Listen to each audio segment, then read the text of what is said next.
Bismillahirrahmanirrahim. Assalamualaikum warahmatullahi wabarakatuh.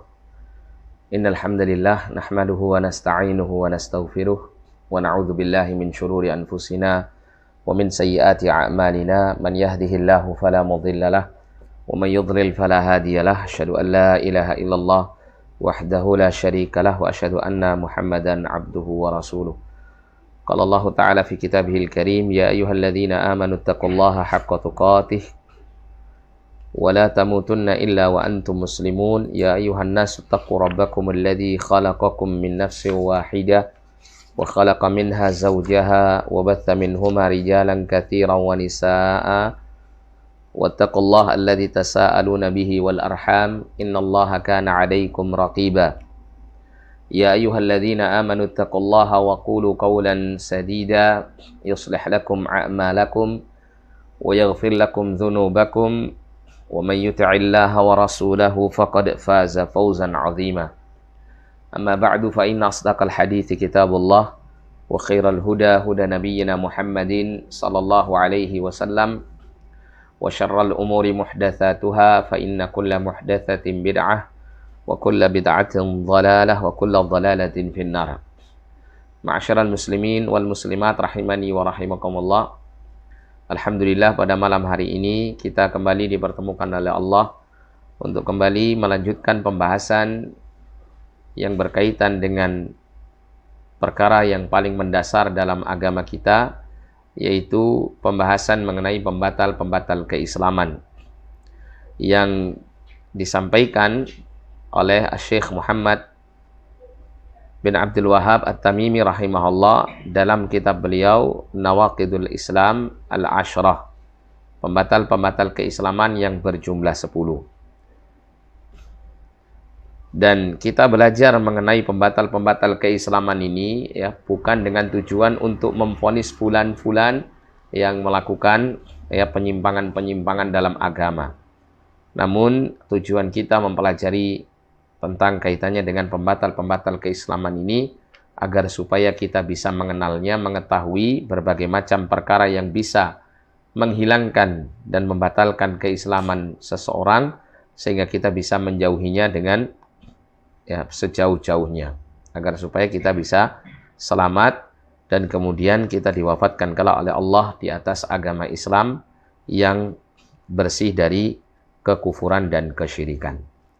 Karena pembahasan mengenai memvonis ya orang-orang tertentu yang melakukan penyimpangan, melakukan perkara-perkara yang mengandung kekufuran, maka ini memiliki kaidah dan ketentuan-ketentuan tersendiri.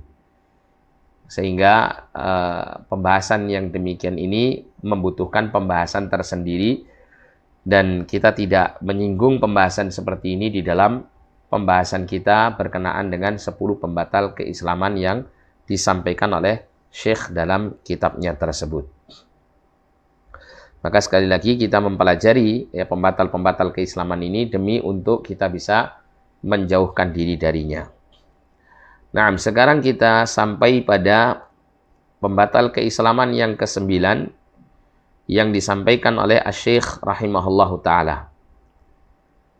Beliau mengatakan, man i'taqada anna ba'dhan nasi yas'uhul khuruju an syari'ati Muhammadin sallallahu alaihi wasallam kama wasi'al khadirul khuruja an syari'ati Musa alaihi salam fahuwa kafirun. Barang siapa yang memiliki keyakinan bahwasanya ada sebagian manusia yang diberikan keleluasaan untuk keluar dari syariat Muhammad sallallahu alaihi wasallam sebagaimana Khadir keluar dari syariat Musa alaihissalam, maka orang tersebut kafir. Orang tersebut ya keluar dari agama Islam. Kemudian ada sebuah penjelasan yang disampaikan oleh Syekh Sulaiman Ar-Ruhaili hafizahullah. Beliau mengatakan, ba'athallahu an-nabiyya Muhammadan sallallahu alaihi wasallam ilan nasi kafatan. Allah Subhanahu wa taala mengutus Nabi Muhammad sallallahu alaihi wasallam itu kepada seluruh umat manusia. Sehingga tentunya tidak ada seorang pun manusia kecuali wajib untuk mengikuti dan mengimani syariat Nabi kita Muhammad sallallahu alaihi wasallam, ya, tanpa terkecuali. Dan hal ini sebagaimana Allah Ta'ala firmankan di dalam Quran surah Al-A'raf ayat 158. Allah Subhanahu wa Ta'ala berfirman, "Qul ya ayyuhan nas, inni rasulullahi ilaikum jami'a." Katakan wahai Muhammad, ya ayyuhan nas, wahai seluruh umat manusia, inni rasulullahi ilaikum jami'a. Sesungguhnya aku adalah utusan Allah untuk kalian semuanya. Yang mana ini menunjukkan bahwa Rasul Shallallahu Alaihi Wasallam itu diutus untuk seluruh manusia. Bahkan kata Syekh, bal ba'athahu ilal jiddi wal insi. Bahkan Allah Subhanahu Wa Taala mengutus Nabi Shallallahu Alaihi Wasallam itu bukan hanya untuk bangsa manusia, tapi juga untuk bangsa jin dan manusia. Sebagaimana Allah Subhanahu wa Ta'ala berfirman dalam surah Al-Anbiya ayat yang ke-107, Allah Subhanahu wa Ta'ala mengatakan, "Wa ma arsalnaka illa rahmatan lil alamin." Dan tidaklah kami telah mengutusmu wahai Muhammad sallallahu alaihi wasallam illa rahmatan lil alamin, kecuali sebagai wujud kasih sayang, rahmah lil alamin, kepada semua alam. Yang dimaksud al-alamin itu adalah lil jinni wal insi, untuk segenap bangsa jin dan manusia. Nah, di antara makna daripada al-alamin itu diantaranya adalah al-jinnu wal insu, yaitu jin dan manusia. Kemudian Nabi SAW juga bersabda, "Kana nabiyyu yub'atsu ila qaumihi khassatan." Adalah Nabi SAW diutus kepada kaumnya secara khusus. Jadi semua para nabi, para rasul selain ya nabi dan rasul kita Muhammad SAW, semua para nabi dan rasul itu diutus untuk kaumnya secara khusus. Wa bu'itsu ilan nasi 'ammatan. Sedangkan aku diutus, kata Nabi sallallahu alaihi wasallam, ilan nasi kafatan, kepada seluruh umat manusia. Hadis ini muttafaqun alaih. Maka fal anbiya wa alaihimus salatu wassalam qabla Nabi sallallahu alaihi wasallam innama yub'atsul wahidu minhum ila qaumihi khassatan. Para nabi alaihimus salatu wassalam sebelum terutusnya Nabi kita Muhammad sallallahu alaihi wasallam ini, mereka ya, atau tiap-tiap mereka itu hanya diutus untuk kaumnya secara khusus. Ya, oleh karena itu ya, Nabi Musa alaihissalam itu diutus secara khusus untuk Bani Israel, ya. Atau ya, nabi-nabi yang lainnya, Nabi Nuh alaihissalam diutus untuk kaumnya Nuh pada saat itu. Nabi Lut juga demikian, dan seterusnya dari para nabi dan para rasul yang lainnya. Namun hal ini berbeda dengan Nabi kita Muhammad sallallahu alaihi wasallam. Amman Nabi sallallahu alaihi wasallam fabu'itsa ilan nasi 'ammatan. Adapun Nabi sallallahu alaihi wasallam, maka beliau diutus kepada seluruh umat manusia. Sehingga wajib bagi seluruh manusia, ya, abyadihim wa aswadihim, baik yang kulitnya putih maupun hitam kulitnya, arabihim wa ajamihim, baik itu yang termasuk dari golongan bangsa Arab atau dari bangsa Ajam. Bangsa Ajam itu bangsa non-Arab. Man kana yahudiyan minhum aw nasraniyan aw budhiyan aw ghairi dzalik, baik itu dia termasuk golongan Yahudi atau golongan Nasrani, atau golongan Buddha, atau golongan-golongan yang lainnya, maka kulluhum bu'itsa ilaihimun Nabi sallallahu alaihi wasallam. Maka Nabi sallallahu alaihi wasallam itu diutus untuk semua mereka ini. Jadi tidak terkecuali satupun manusia yang hidup di masa Nabi sampai di masa setelah wafatnya Nabi sallallahu alaihi wasallam, wajib bagi mereka untuk mengikuti agama Nabi sallallahu alaihi wasallam, yaitu Islam ini. Wa wajaba alaihim ittiba'uhu, dan wajib atas mereka untuk mengikuti Nabi, waddukhulu fi dinihi, dan masuk ke dalam agamanya, yaitu Islam. Nah, ini adalah kedudukan Nabi kita Muhammad SAW sebagai utusan Allah untuk segenap makhluk. Baik dari kalangan manusia maupun dari kalangan jin. Oleh karena itu tidak benar ketika ada orang itu yang mengatakan bahwa Nabi Muhammad SAW itu hanya membawa ajaran yang bersifat lokal untuk bangsa Arab saja. Ya. Akan tetapi ajaran Nabi Muhammad SAW itu untuk seluruh umat manusia. Walidha, oleh karena inilah, ja'a an Abi Hurairah radhiyallahu anhu an Rasulillah sallallahu alaihi wasallam annahu qala. Terdapat riwayat dari Abu Hurairah radhiyallahu an dari Rasulullah sallallahu alaihi wasallam bahwasanya beliau pernah bersabda, "Walladzi nafsu Muhammadin biyadi."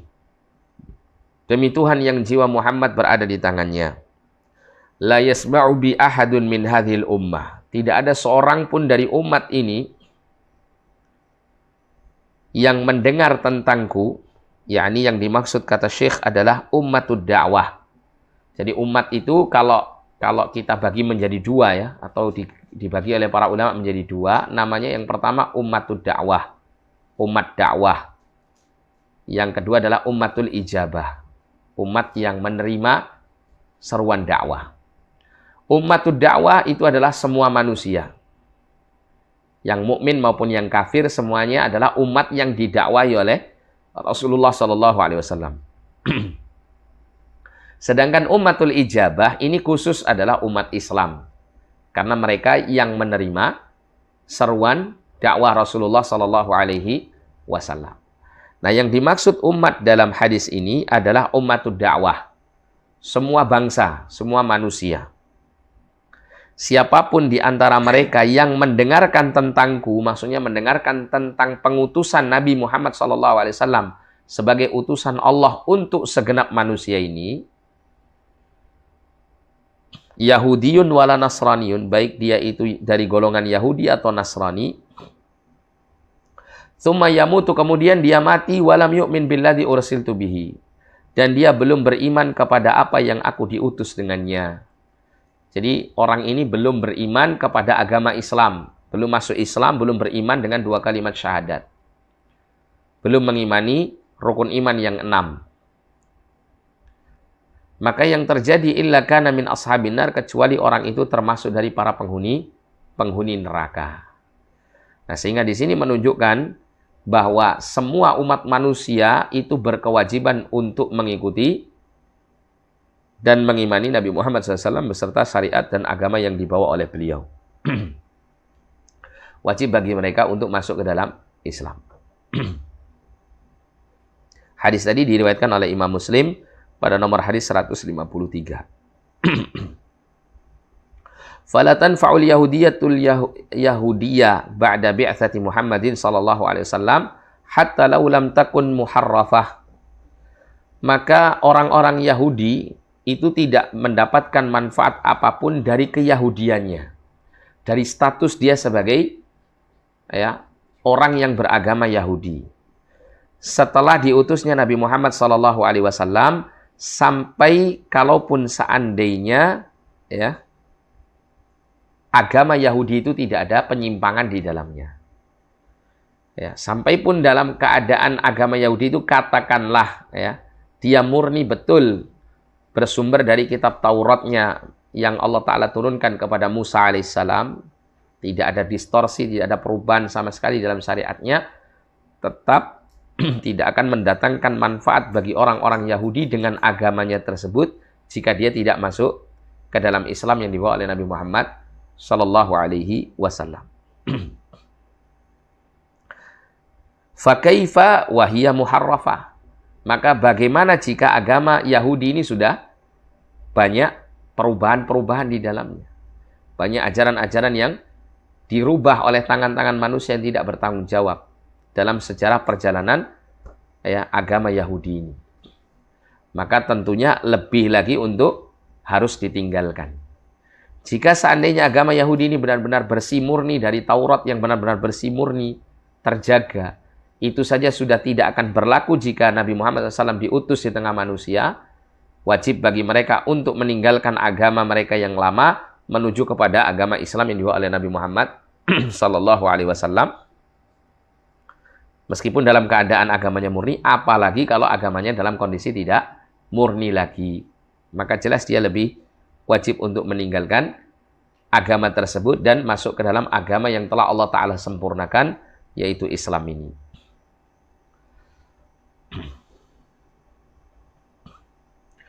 Wa kadzalika Nasrani, demikian pula juga sebelumnya Syekh mengatakan bal yajibu alaihi an yu'mina bihi bimujarradi an yasma'a bin Nabi sallallahu alaihi wasallam wa illa kana min ahlin nar. Bahkan yang wajib atasnya adalah beriman dengan Nabi sallallahu alaihi wasallam meskipun hanya dia mendengar tentang Nabi sallallahu alaihi wasallam, mendengar tentang terutusnya Muhammad sallallahu alaihi wasallam sebagai utusan Allah dengan membawa agama Islam.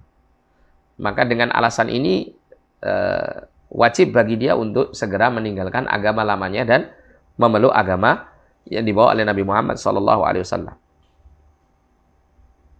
Meskipun mungkin belum mengetahui secara mendetail isi dari kandungan syariat tersebut. Tapi sudah mendengar bahwasanya Nabi Muhammad SAW itu sudah diutus di tengah manusia dan membawa agama Islam yang telah disempurnakan oleh Allah. Membawa kitab Al-Quranul Karim, kitab yang paling mulia. Maka wajib bagi dia untuk segera beriman kepada apa yang dibawa oleh Nabi Shallallahu Alaihi Wasallam. Wa illa, kalau tidak demikian, kana min ahlin nar, maka orang ini termasuk dari golongan para penghuni neraka. Wa kadzalika Nasrani, demikian juga orang-orang Nasrani. La tanfa'uhu an-nasraniyatu ba'da bi'tsati Nabi Shallallahu Alaihi Wasallam walau lam takun muharrafah.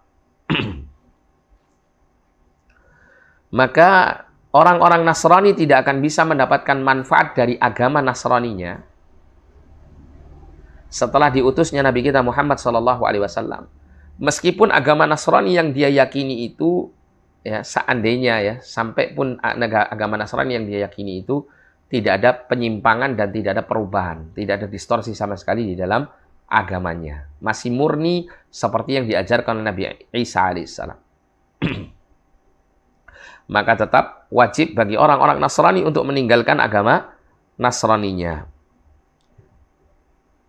Fakaifa waqad hurrifat, ya, maka bagaimana jika kenyataannya adalah agama Nasrani itu sudah banyak dirubah oleh manusia. Maka lebih wajib lagi untuk mengikuti Rasulullah. Fal wajibu alaihi idza sami'a bin Nabi sallallahu alaihi wasallam an yattabi'ahu. Maka yang wajib atasnya jika dia telah mendengar Nabi Shallallahu Alaihi Wasallam diutus dengan membawa agama ini, maka yang wajib atas tiap-tiap manusia itu adalah mengikuti beliau Shallallahu Alaihi Wasallam, ya, mengimani beliau, wa an yadkhula fi dinihi, dan masuk ke dalam agama beliau Shallallahu Alaihi Wasallam. Wa illa kana minal kufaril mukhalladina finnar. Kalau tidak demikian, maka mereka termasuk dari golongan orang-orang kafir yang kelak akan kekal selama-lamanya di dalam neraka.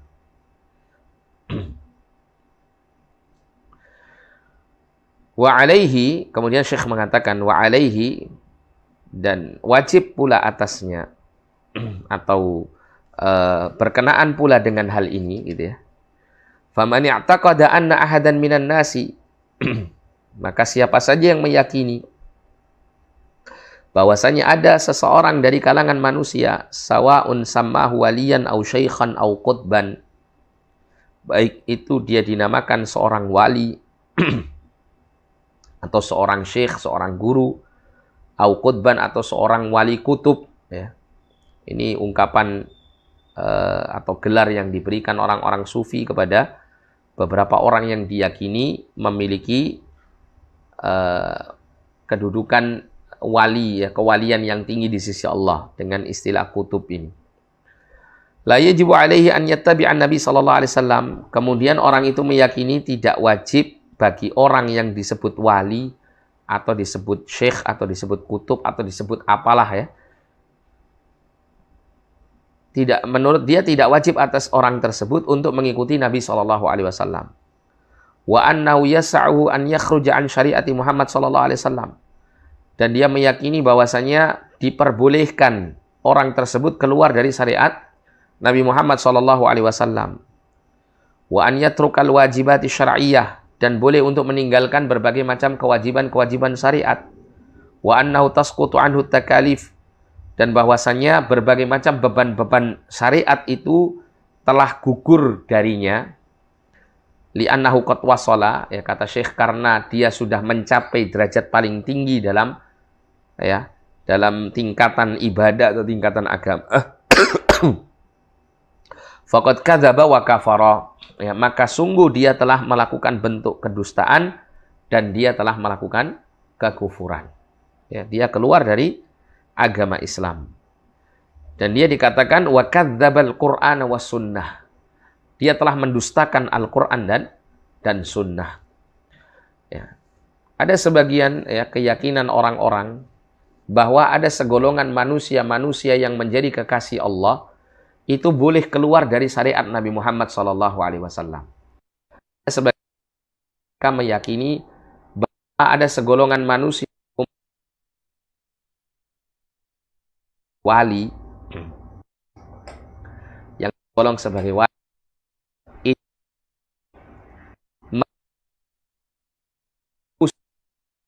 Ta'ala, ya, petunjuk dari Allah Subhanahu wa Ta'ala, sehingga mereka menjalankan petunjuk khusus itu yang mana berbeda dengan syariat secara umum yang disampaikan oleh Nabi Muhammad SAW kepada segenap umat manusia. Ya, mereka beranggapan orang-orang ini mereka memiliki amal-amal khusus yang tidak biasa diamalkan oleh seluruh umat Muhammad SAW. Sehingga mereka sampai pada tingkatan-tingkatan yang tinggi yang membolehkan mereka untuk meninggalkan syariat Nabi Muhammad SAW. Nah, maka keyakinan seperti ini keyakinan kufur, keyakinan yang mengarah kepada kekafiran. Baik dia itu sekedar meyakini adanya orang-orang yang boleh keluar dari agama ini atau syariat agama Nabi Muhammad SAW, atau dia sendiri sebagai orang yang memiliki keyakinan atas dia sendiri sebagai pelakunya.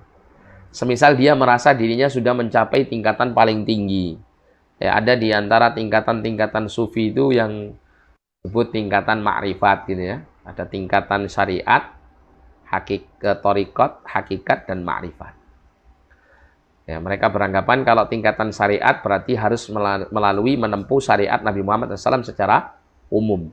Menurut mereka melakukan sholat 5 waktu, ya, puasa di bulan Ramadan, membaca Al-Quran, ya, kemudian melakukan ibadah-ibadah dan ajaran-ajaran Rasulullah, itu semuanya adalah standar syariat untuk orang-orang awam. Itu paling rendah menurut mereka, tingkatannya paling rendah. Maka untuk mencapai tingkatan lebih tinggi dia harus memenuhi jalan thariqat, mengikuti golongan-golongan thariqat tertentu yang di situ ada baiatnya, ya, ada janji setianya kepada guru dan pemimpin thariqat tersebut. Dan kemudian nanti akan ada syariat-syariat khusus yang dibuat oleh mereka sendiri, entah dengan bentuk zikir-zikir khusus, entah dengan bentuk sholat-sholat yang khusus, atau apapun ya dari hal-hal yang serupa dengan syariat, tapi pada asalnya bukan bagian dari syariat Islam. Dengan alasan kalau kamu melakukan hal-hal yang seperti ini, melewati atau menuju kepada Allah, menuju kepada tingkatan yang paling dekat dengan Allah Subhanahu wa Ta'ala, melewati thariqat-thariqat, maka kamu harus mengambil ritual-ritual atau amaliyah-amaliyah tertentu yang khusus yang akan menyampaikan kamu kepada tingkatan-tingkatan yang lebih tinggi.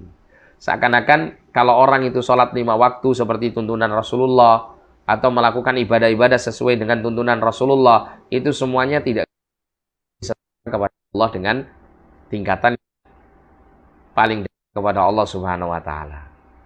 Wajib menurut mereka memenuhi jalan-jalan yang berupa thariqat ini. Hanya kita temui dalam thariqat itu berbagai macam kebatilan, banyak zikir-zikir yang dibuat-buat. Ada di antara zikir sambil jingkrak-jingkrak. Kemudian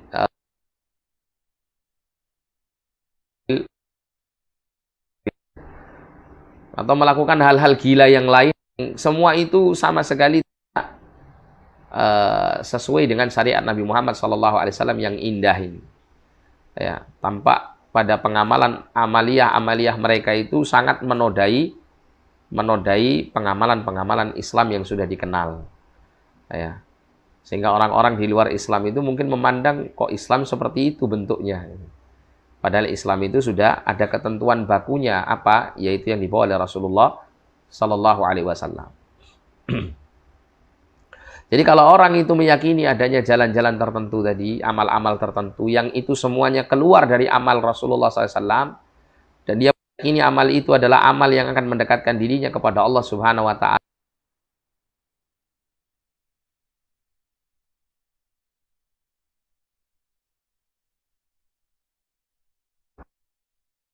ini adalah termasuk bentuk kekufuran, termasuk dia keluar dari syariat Nabi Muhammad Sallallahu Alaihi Wasallam, kemudian menjalankan syariat yang lain. Nah, dari thariqat itu sampai kepada hakikat. Nah, mulailah ya, dan sudah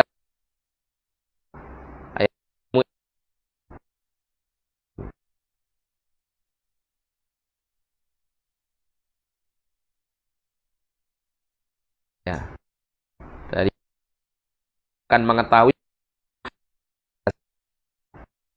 Nah, mulailah di situ dia ya memahami tiap-tiap hakikat daripada syariat yang telah diturunkan oleh Allah kepada Nabi Muhammad SAW. Oh, hakikatnya sholat itu ternyata ini. Oh, hakikatnya puasa itu seperti ini misalnya. Akhirnya apa yang terjadi? Karena saya sudah sampai pada pokok hakikatnya, ya, maka saya sudah tidak lagi perlu untuk menjalankan syariat tersebut. Karena saya sudah pada titik puncak yang diharapkan oleh syariat itu. Ini berbahaya. Ya, mereka menakwilkan diantaranya firman Allah Subhanahu Wa Taala, mereka tafsirkan dengan keliru. Allah Taala berfirman, wa'bud rabbaka hatta ya'tiyakal yaqin. Dan sembahlah Tuhanmu sampai datang keyakinan kepadamu. Para sahabat ya dan para salafun saleh, mereka ya menerjemahkan atau menafsirkan kalimat al-yaqin, keyakinan yang datang kepadamu, itu kematian. Sehingga makna daripada ayat itu adalah ya sembahlah Tuhanmu ya sampai datang kematian kepadamu.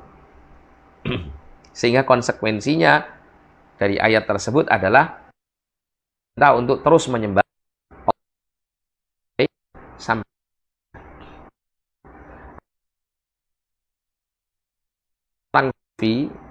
maka akan berbeda pemaknaannya.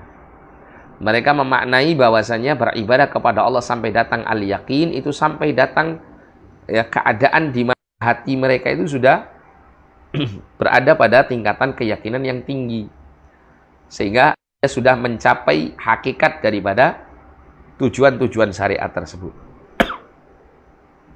Sehingga ketika dia sudah sampai tujuan, maka menurut dia sudah tidak diperlukan lagi jalan untuk ya dilaksanakannya syariat ini. Wala'iyadzubillah. Ya, ini jelas dia telah keluar dari agama Nabi Muhammad sallallahu alaihi wasallam. Wa hadza sababu iradi syekh li hadzal naqid huna. Dan ini adalah sebab yang diinginkan oleh Syekh Muhammad bin Abdul Wahhab rahimahullah ya lihadzan naqidi huna pada pembatal keislaman yang pada poin ke-9 ini. Jadi beliau memberikan contoh atau keinginan untuk menjelaskan tentang kesesatan orang-orang sufi yang ekstrim, yang mereka punya keyakinan ada golongan-golongan manusia tertentu itu yang boleh keluar dari syariat Nabi Muhammad sallallahu alaihi wasallam. Li'anna minal muslimin alladziina yantasibuna ilal Islam man ya'taqidu anna syaikhat tariqa la yahrumu alaihi al-haram. Karena di antara kaum muslimin ada orang-orang yang menyandarkan diri mereka kepada Islam namun ya dia meyakini bahwasannya syekh torikotnya, mursyidnya, ya pembimbingnya dalam torikot itu tidak diharamkan atasnya perkara yang haram dalam syariat. Ya. Bagi dia minum khamr sudah tidak haram lagi. Bagi dia menyentuh wanita sudah tidak haram lagi, wanita yang bukan mahramnya. Ya. Bagi dia perkara-perkara yang diharamkan itu sudah menjadi halal semua. Kenapa? Karena sudah sampai pada tingkatan di mana hakikat segala sesuatu itu telah diungkap oleh Allah. Dibuka oleh Allah Subhanahu wa taala menurut mereka, sehingga mengetahui tujuan-tujuan maksud-maksud syariat-syariat itu. Nah, seakan-akan mereka sudah sampai garis finish yang membuat tidak lagi untuk apa? Menempuh jalan syariat. Wala yajibu alaihil wajib. Dan tidak lagi kewajiban itu menjadi wajib untuknya. Makanya kemudian kita mungkin dapati ada orang-orang itu yang diakui sebagai orang yang sudah tingkatannya tinggi dalam agama, dia kemudian ya meninggalkan sholat itu biasa. Ya. Ketika ada orang misalnya mengatakan, apa fulan itu kok meninggalkan sholat? Bukankah sholat itu kewajiban dalam agama? Maka nanti ada orang lain yang membelanya. Hus, kamu jangan ngomong sembarangan kepada wali. Ya. Seorang wali itu dia ya sudah mencapai tingkatan tertentu yang membuat dia itu bebas untuk menjalankan atau tidak menjalankan syariat agama. Wal'iyadzubillah. Tidak ada seperti ini. Nabi kita Muhammad SAW manusia paling tinggi derajatnya, paling dicintai oleh Allah Subhanahu wa taala, tingkat ketakwaannya paling unggul. Tapi apa yang dilakukan Nabi SAW? Beliau tetap menjalankan syariat yang Allah perintahkan kepada beliau. Ya. Beliau adalah orang yang diberikan pengetahuan oleh Allah lebih dibandingkan manusia yang lain. Tapi apa yang dilakukan Nabi? Nabi SAW tetap menjalankan syariat yang diperintahkan oleh Allah SWT kepada beliau. Tidak keluar dan tidak menyimpang dari syariat tersebut.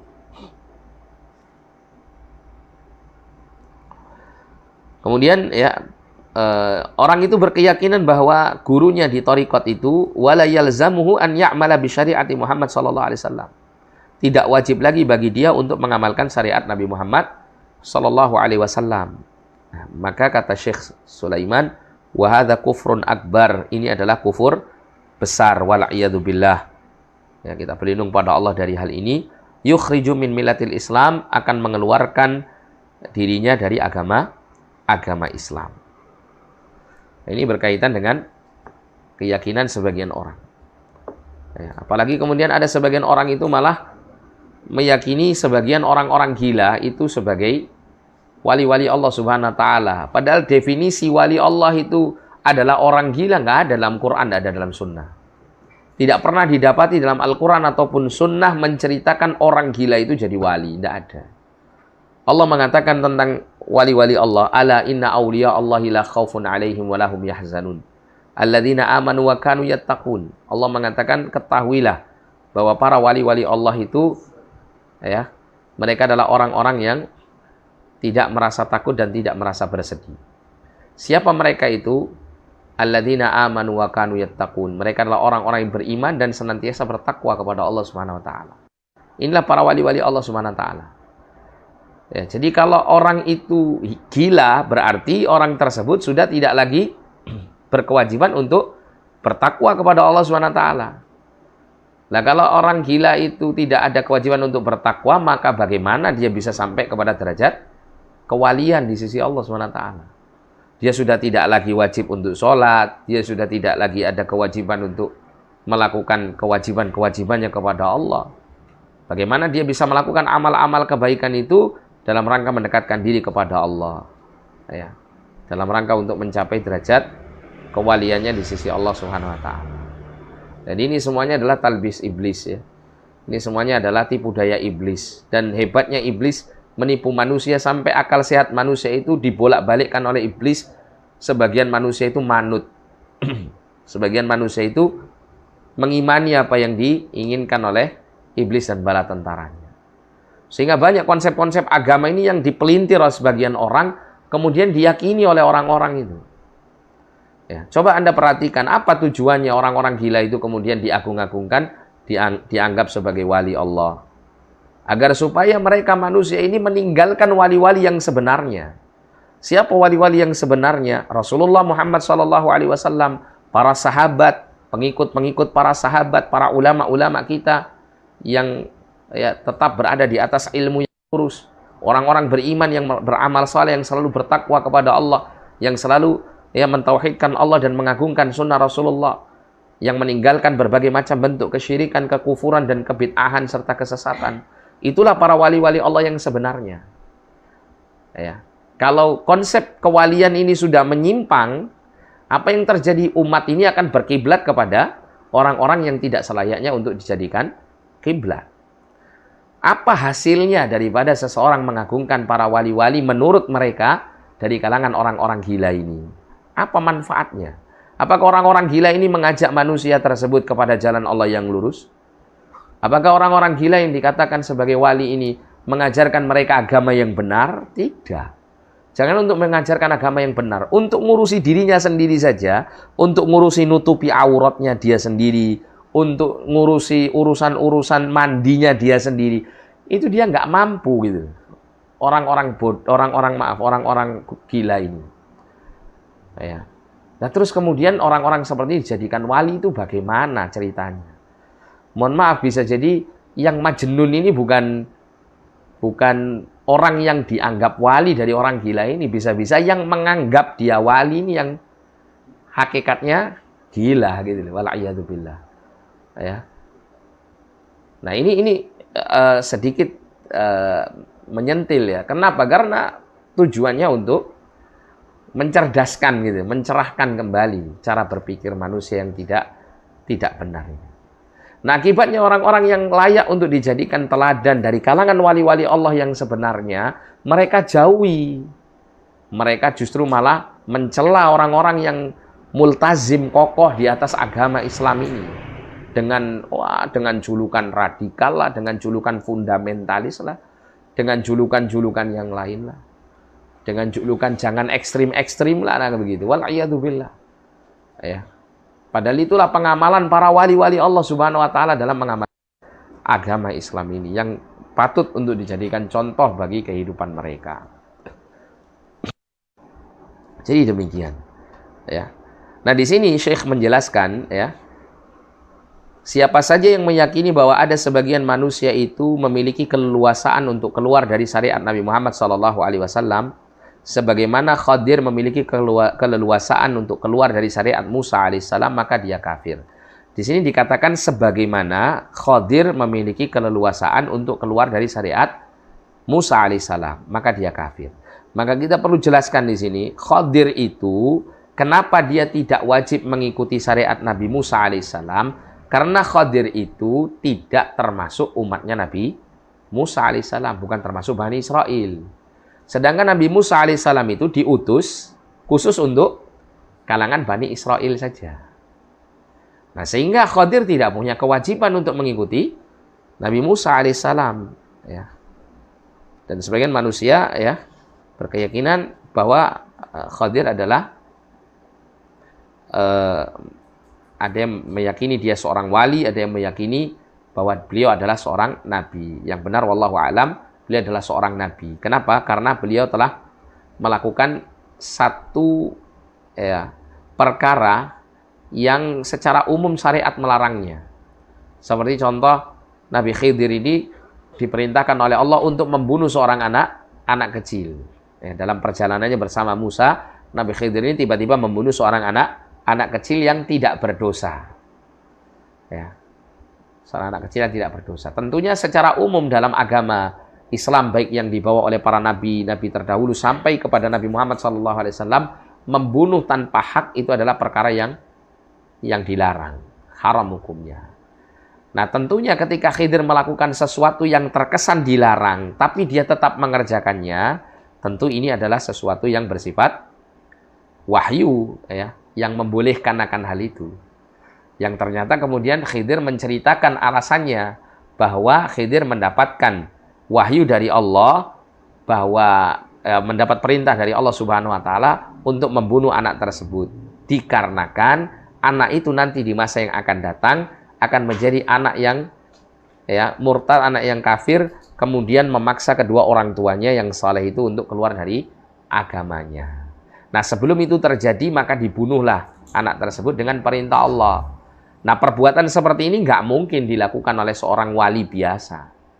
Yang pasti itu adalah perbuatan seorang nabi karena didukung oleh wahyu. Nah, begitu.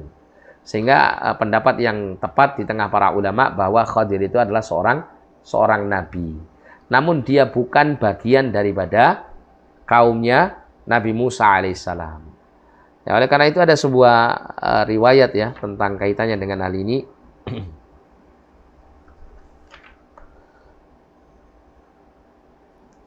Jadi dalam As-Sahihain, dalam riwayat Bukhari dan riwayat Muslim terdapat keterangan, bukan di sini, riwayat Bukhari ya, riwayat Bukhari dan Muslim ya, terdapat riwayat tentang kaitannya dengan perkataan Khadir kepada Musa alaihissalam. Jadi innal Khadira qala lahu, sesungguhnya Khadir itu berkata kepada Musa alaihissalam, ya Musa, wahai Musa, inni ala ilmin, sesungguhnya aku itu di atas satu pengetahuan, min ilmillah, dari ilmu Allah, allamanihi la ta'lamuhu, yang Allah mengajarkannya kepadaku yang kau tidak mengetahuinya. Jadi kisahnya kenapa Nabi Musa ini kemudian diperintahkan oleh Allah untuk bertemu Khadir ini, karena Nabi Musa itu ditanya oleh umatnya, wahai Musa, adakah orang di atas muka bumi ini yang memiliki pengetahuan seperti layaknya pengetahuanmu, atau orang yang lebih mengerti tentang agama daripada engkau? Maka Musa ya, bukan karena kesombongan dia menjawab, tapi karena ketidaktahuan dia bahwasanya ada utusan-utusan Allah yang lain selain dia. Dia kemudian mengatakan tidak ada. Ya, dia mengatakan tidak ada seorang nabi yang diutus oleh Allah Subhanahu wa taala yang memiliki pengetahuan seperti diriku, karena menurut Musa ya, satu-satunya yang menjadi nabi di atas muka bumi ini di masa itu adalah beliau alaihi salatu wassalam. Nah, ternyata Allah kemudian memberikan pengetahuan kepada Musa, wahai Musa, bahwasanya ada hambaku yang memiliki pengetahuan yang kau tidak memiliki pengetahuan tentangnya. Ya, temuilah dia di suatu tempat yang antara pertemuan ya dua lautan itu, yang kemudian diceritakan dalam surah Al-Kahfi tentang pertemuan antara Nabi Khidir dengan Nabi Musa alaihissalam. Nah, Nabi Khidir mengatakan ya tentang keadaan beliau di hadapan Musa, wahai Musa, sesungguhnya aku ini memiliki ilmu dari ilmu yang Allah Ta'ala ajarkan kepadaku, yang ilmu itu tidak kau tahu ya, yang ilmu itu tidak kau ketahui. Wa anta ala ilmin, dan engkau juga memiliki ilmu min ilmillah, dari ilmu Allah Subhanahu wa taala, allamakahullahu la a'lamuhu, yang Allah ajarkan kepadamu ilmu tersebut yang aku tidak ketahui. Ini menunjukkan bahwasanya masing-masing antara Khadir dan Musa alaihissalam itu diberikan wahyu oleh Allah masing-masing. Ya. Diberikan wahyu oleh Allah masing-masing karena memiliki tugas yang berbeda-beda. Ya, Nabi Musa alaihissalam diberikan tugas untuk menyampaikan wahyu itu kepada Bani Israel, sedangkan Khidir memiliki tugas yang lainnya. Sehingga di sini wajar bahwa Khadir itu tidak mengikuti apa yang dibawa oleh Nabi Musa alaihissalam. Ya, karena yang pertama, Khadir bukan termasuk umatnya Nabi Musa, bukan termasuk umat Bani Israel, sedangkan Musa itu diutus khusus hanya untuk Bani Israel saja. Yang kedua, Khadir diberikan wahyu oleh Allah layaknya Musa diberikan wahyu oleh Allah Subhanahu wa taala. Ya, Allah mengangkat Musa sebagai nabi dan rasul, Khadir diangkat oleh Allah Subhanahu wa taala sebagai seorang nabi yang diperintah untuk menjalankan tugas yang dikehendaki oleh Allah Subhanahu wa taala. Ya, sehingga tidak bisa dikiaskan ya antara orang-orang soleh di masa Nabi Muhammad SAW atau hidup di menjadi umat Nabi Muhammad SAW, kemudian dikiaskan boleh keluar dari agama atau dari syariat Nabi Muhammad SAW ini seperti Khadir keluar dari syariat Nabi Musa alaihissalam. Ini kias ma'al farik, kias yang sangat jauh sekali, ya, analogika yang tidak tepat. Ya, sehingga siapapun dari kalangan umat yang hidup di masa Nabi Muhammad SAW